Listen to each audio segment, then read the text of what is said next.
केल्यानंतर होईलच प्रेम मालिकेच्या आजच्या भागामध्ये आपण पाहतो नंदिनीचे बाबा खूप चिडलेले असतात आणि ते नंदिनीला म्हणतात, आता या घरात थांबण्याचं काही कारण नाही बाळा, बॅग भर. नंदिनी बॅग भरायला जाते आणि तिचे बाबा काव्याला बोलू लागतात.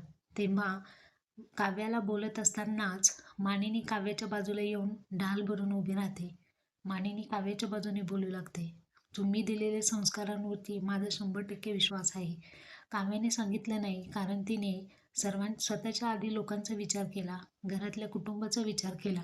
माझा तिला पूर्णपणे पाठिंबा आहे आणि माझ्या दोन्ही सुनांवरती माझा पूर्ण विश्वास आहे. मी त्यांना इथून जाऊ देणार नाही.